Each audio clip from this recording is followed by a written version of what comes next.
Hey crafty friend, it's me, Justine Dvorak.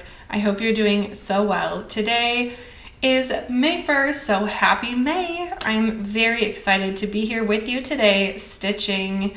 And if you see on the camera, this month's stitching die is a pineapple. It's called the Stitch Pineapple, and it is so cute.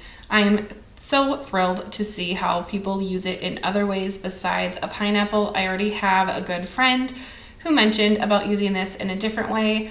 I'm not going to say her idea because it wasn't mine. So yeah, I'm just excited to see how people use this because a pineapple is awesome and so cute and adorable. But I know that there are crafty people out there that are going to turn this pineapple into all sorts of different things. So I'm excited to see what people make. Anyway, I've given you a close-up. We're up close and personal with my little pineapple here. I'm using the the gold thread from DMC that is super shiny. I ran that through with my thread magic, so it is a little bit easier to stitch with. That is just one of the many tips that I have in my Stitching 101. So if you haven't watched that series, it's a two-part video. Part 1 goes into all of the products and kind of my 2 cents about what you need, what you don't need for stitching. And then the second video is how to stitch and the different methods. So from that video, I've kind of called this the circle stitch. So it's a bunch of circles making the little sections for the pineapple.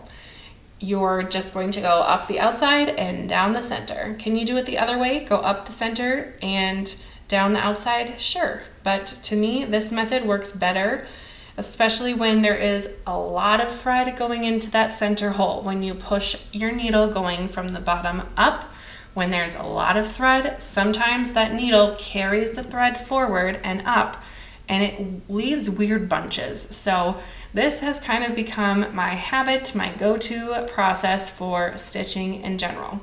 So like I said before, up the outside, down the center.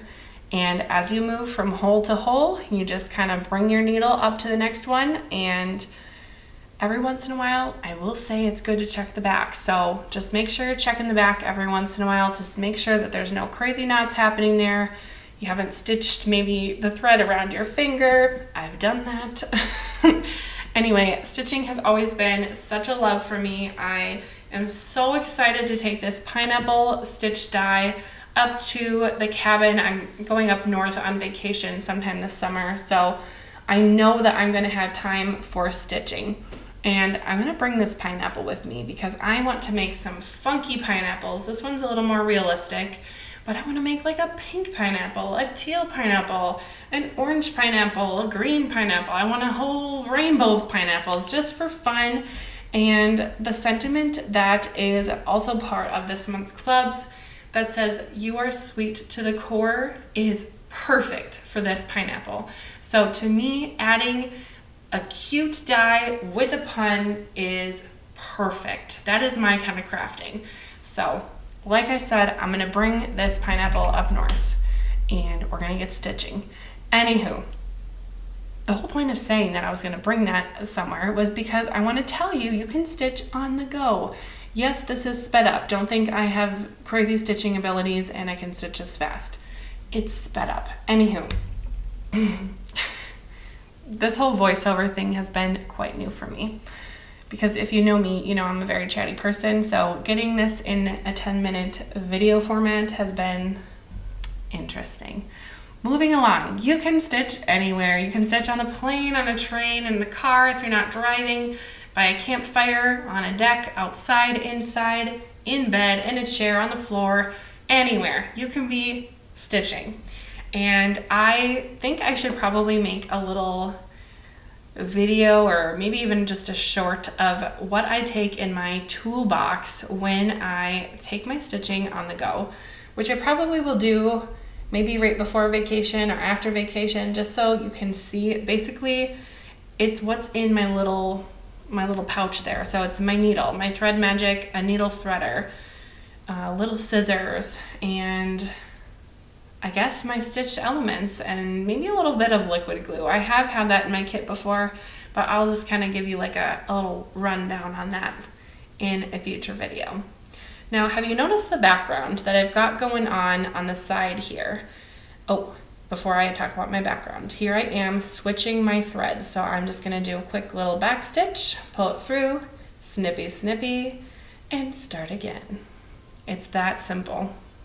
I know that's sped up, but it really does take just seconds to switch that thread out. And the metallic thread is already thin enough so I don't have to separate it. I love that. Originally, I was not doing a voiceover. That's why I'm awkwardly pointing to the background. So now I will talk about the background. This background, I did a little bit of ink blending with, or oxide blending with 3 different oxide inks. Oxide colors, sorry, I'm trying to be more, on it. But I wanted to use my Chameleon, that hammer meal paper that's perfect for glimmering. I wanted to see will my inks work with that. I hadn't tried that in a while, and spoiler alert, they don't blend very good on that paper. Use a smooth cardstock. I've picked mine up at Dick Blick Art. I think you can get it on dickblick.com. I will have the paper linked in the description if you're interested. Anyway, I did a little bit of blending. It didn't turn out perfectly, so I thought, let's save it. Let's not throw it in the recycling bin. And I popped the 3D embossing folder on it, and it looked really cool. But then I thought, let's add some of that fun splatter, because I want to be a splatter girl, because everyone and their mother on card making sites are doing splatter, and they get really cool results. So I used a pink ink cube from an old ink set, and it did not work out. You can probably tell at the end, if you look really closely at the card, I did not like it. So I blotted it with a paper towel. I was so determined to save this card panel. So I grabbed my spatter white that was from Spellbinders, and I spattered it like crazy. So you can see all of those little white spots are from that white splatter from Spellbinders. And I think after the embossing folder and the white splatter, I think I saved my card panel. What a tragic tale. Anyway, the black cardstock as a border to me really ties in well with my sentiment and my funky chunky gems that I'm going to be adding to my pineapple. So for adding the stitching element to the background yellow part, I am going to add glue to the paper areas, and for whatever reason I forgot to add them to the stitched areas at first. So here I go and think, why is this not sticking? Hello, add glue to it. So I added more glue on the stitching elements and then popped the back on, and hooray, it's gonna work. And then I grabbed my stamp tool. Thank you, my husband, for making that for me. It's heavy, it works as a weight.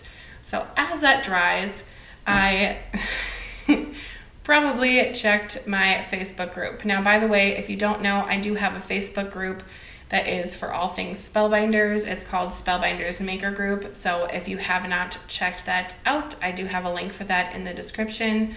There's over almost 9,500 people on there now, which is so fun because that is 9,500 people's art that you could possibly see on that page.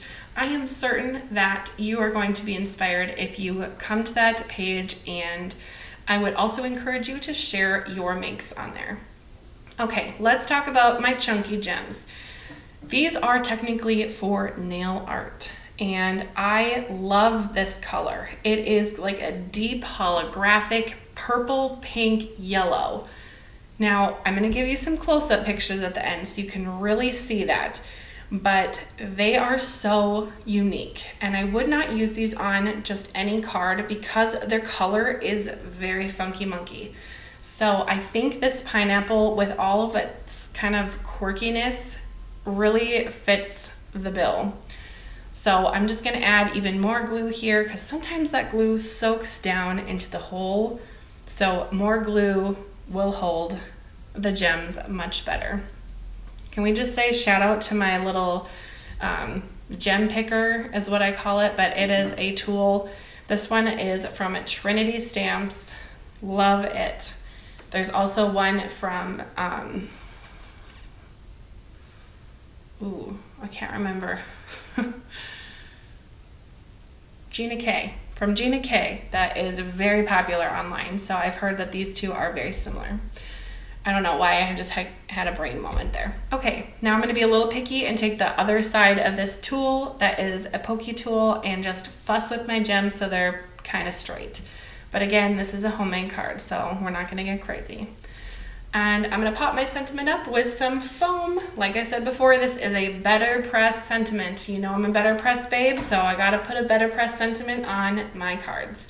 And yeah, that foam was a little old, so I ended up adding glue behind it. Shh, don't tell. Okay, are you ready for a close-up look at these gems? I hope so, because here we go. I give you one picture, and then I get even closer. So, ooh, you can see the colors there. So there's the blue, the yellow, the pink. Can you see the color change on those gems? I don't know. I think that this, to me, really fits the bill for probably one person I have in mind, and I love when I can do that for card making. Make the card and have who I want to give it to in my head. Anyway, thank you for watching, and subscribe for more. Happy May, happy crafting. We'll see you next time. Bye-bye.